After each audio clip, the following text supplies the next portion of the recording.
Messieurs, dames, bonjour, bonsoir et bienvenue pour une nouvelle présentation de coffret de l'animation japonaise. Et aujourd'hui, c'est pas la joie. Et oui, encore une fois, qu'est-ce qui se passe en ce moment chez Crunchyroll? Ça commence à devenir un petit peu du n'importe quoi en termes de coffret, puisqu'aujourd'hui, je vous présente Shangri-La Frontier et sa seconde saison. Honnêtement, ça va être rapide. Et ça va pas être tout rose non plus. Ce coffret, Shangri-La Frontier saison 2, est donc un intégral, contrairement à la première saison qui était découpée en deux parties, qui sont juste ici. Voilà, vous les voyez, ces deux parties. Et il y a des choses qui changent entre le coffret entre les coffrets, saison 1 et ce coffret saison 2.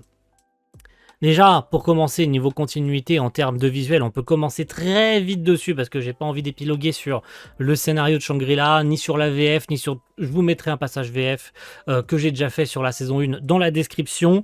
En ce qui concerne ce coffret, on perd la continuité puisqu'on était sur une case... on était sur des cases rigides comme le faisait régulièrement Crunchyroll. Et tu ne sais pas pourquoi, depuis Solo Leveling saison 2, j'ai l'impression qu'on est en train de récupérer les coffrets US. La case toute souple comme ça, on a l'impression qu'on fait plusieurs années de retour en arrière. On a, comme je le disais, là, le petit truc collé devant et derrière avec un petit poinçon de colle à droite à gauche, ce qui fait que à l'arrière du coffret, ça cache le visuel. Du coup, forcément, on ne voit pas ce qu'il y a derrière.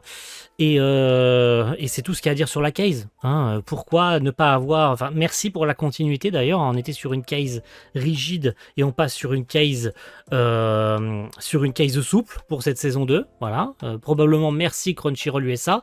Et ce qui va me saouler le plus, ça concerne le Digipack. Puisque le Digipack, alors on a les 4 disques évidemment à l'intérieur. Le Digipack est joli. Déjà, je trouvais de souvenir les Digipacks de la saison 1 plutôt jolis, surtout en termes de visuel à l'arrière, avec ce blanc cassé et tout ça, qui reflète les arcs adaptés dans cette seconde saison de Shangri-La, dont la troisième revient d'ailleurs au mois de janvier 2027.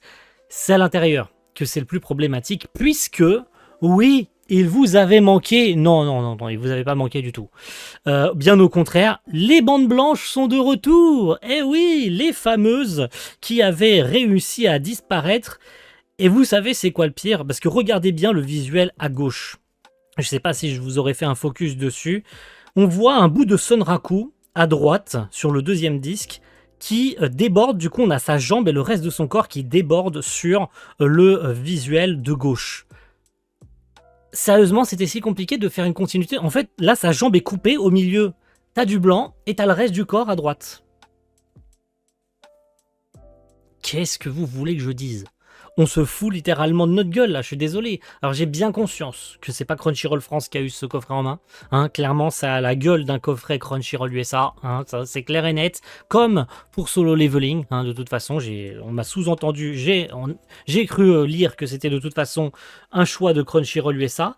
Et donc, par extension, on subit les choix désastreux de Crunchyroll USA. Bon, j'ai pas tardé non plus sur les disques, ils sont sympathiques. On a un personnage différent par disque. On a Vache sur le disque 2, on a le lapin samouraï sur le 1, on a Émule sur le 3 en version humaine, et on a, je sais plus, la meuf, la compagnon du lapin samouraï, qui fait aussi la quête des lapins vorpalins, qui vient aider Sonraku et son groupe pour affronter Lycaon en première partie de la saison.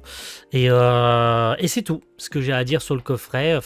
Voilà, globalement, qu'est-ce que vous voulez que je dise de plus? En termes de bonus, ça va pas aller plus loin non plus, puisqu'en termes de bonus vidéo, ça doit certainement être étalé. J'ai pas encore rip les disques, je tourne la vidéo direct là à chaud. On a vidéo promotionnelle, opening ending sans texte, les théâtres chant de fro mini qui sont en fin d'épisode, donc ils les ont retirés des épisodes qui étaient disponibles en version SVOD pour les foutre en bonus. Bon, en soi c'est du bonus, les chants de fro mini, c'est sympathique, c'est des petites histoires supplémentaires. Ça mange pas de pain, puis je crois qu'ils se sont doublés en français.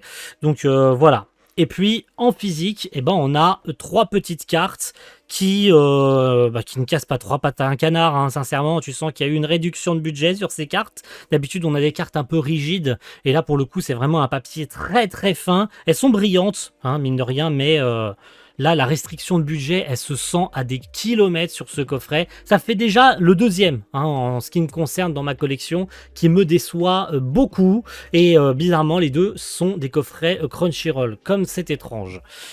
Et voilà, c'est tout ce que j'ai à dire sur ce coffret Shangri-La Frontier. Une deuxième déception de plus, moi qui l'attendais parce que on avait enfin un intégral et les visuels ne sous-entendaient en aucun cas, hein, sur les visuels promotionnels du coffret, que ça va être une case rigide ou souple. Je suis d'accord, mais quand la saison 1 est en coffret souple, est en coffret rigide et que la saison 2 est en coffret souple, tu vas les mettre l'un à côté de l'autre et que il y a absolument aucune continuité. Pire, les coffrets ne font pas la même hauteur.